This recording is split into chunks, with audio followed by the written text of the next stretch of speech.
Japan एक बार फिर चर्चा में है, लेकिन इस बार वजह किसी तकनीकी उपलब्धि या सांस्कृतिक महोत्सव की नहीं, बल्कि एक रहस्यमयी और डरावनी भविष्यवाणी की है। ये भविष्यवाणी मशहूर जापानी मंगा आर्टिस्ट रियो तात्सुकी ने की है, जिसे अब नई बाबा वेंगा कहा जा रहा है।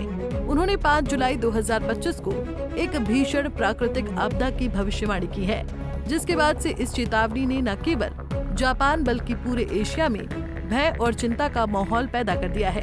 ऐसे में क्या है नई बाबा वेंगा की भविष्यवाणी और इस भविष्यवाणी से दुनिया पर किस तरह का प्रभाव पड़ने की बात कही गई है, इसके बारे में आपको विस्तार से बताते हैं। दरअसल जापान की मशहूर भविष्यवक्ता तात्सुकी की माने तो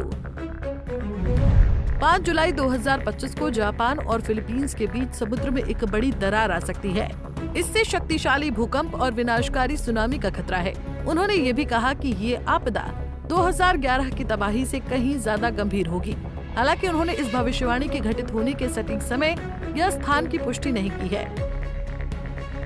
वहीं अब ये खबर चर्चा में आने के साथ ही जंगल की आग की तरह सोशल मीडिया पर फैल गई है, जहां #July5 disaster नामक हैशटैग अब एक्स, इंस्टाग्राम और टिकटॉक पर ट्रेंड कर रहा है।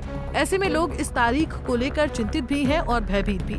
वहीं कुछ तो इसे दुनिया के अंत की शुरुआत तक बता रहे हैं। और सिर्फ यही नहीं, रियो तात्सुकी की भविष्यवाणी का असर अब जापान की ट्रैवल एजेंसी पर भी पड़ता नजर आ रहा है। भविष्यवाणी के बाद जापान की यात्रा और पर्यटन इंडस्ट्री पर गहरा असर पड़ा है। रिपोर्ट्स के अनुसार जापान जाने वाली फ्लाइट्स की बुकिंग में 80% तक की कमी आई है। खासतौर पर हांगकांग, चीन, थाईलैंड और वियतनाम से जापान के लिए ट्रैवल बुकिंग में 50 से 83% तक की गिरावट दर्ज की गई है। यूँ तो जुलाई की शुरुआत आमतौर पर जापान में पर्यटकों की भीड़ के लिए जानी जाती है, लेकिन इस बार की स्थिति उलट है। होटल बुकिंग कैंसिल हो रही है, फ्लाइट स्थगित की जा रही है और ट्रैवल एजेंसियों को भी भारी नुकसान उठाना पड़ रहा है।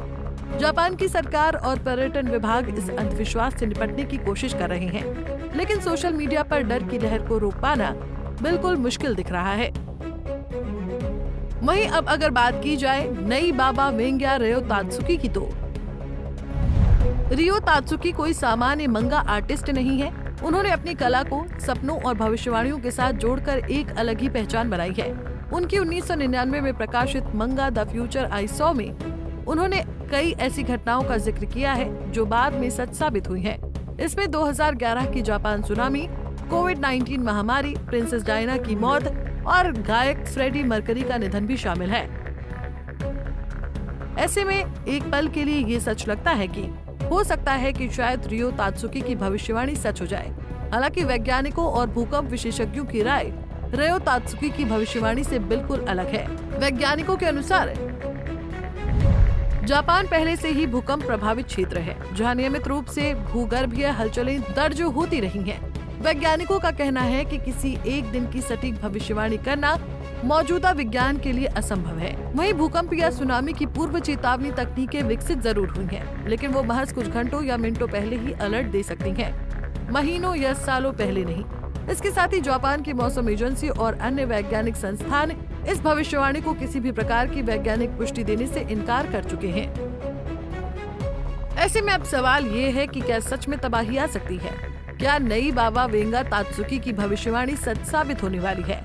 वहीं लोगों के मन में ये सवाल भी जरूर आ रहा होगा कि वो इस भविष्यवाणी पर विश्वास करें या नहीं। तो आपको बता दें कि इस सवाल का जवाब फिलहाल किसी के पास नहीं है। तात्सुकी की भविष्यवाणियों का रिकॉर्ड भले ही डराने वाला रहा हो, लेकिन विज्ञान की कसौटी पर यह भविष्यवाणी टिकती नहीं दिख रही है।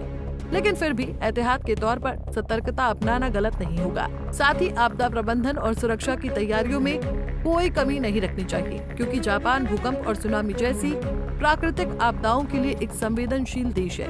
ऐसे में सच्चाई जो भी हो, यहाँ एक सामान्य अभ्यास होना एक बेहद अहम कदम होगा। Bureau report, Punjab Kesari TV. हमसे जुड़े रहने के लिए हमारे YouTube चैनल को सब्सक्राइब करें और नई वीडियो की नोटिफिकेशन के लिए बेल आइकॉन को दबाएं।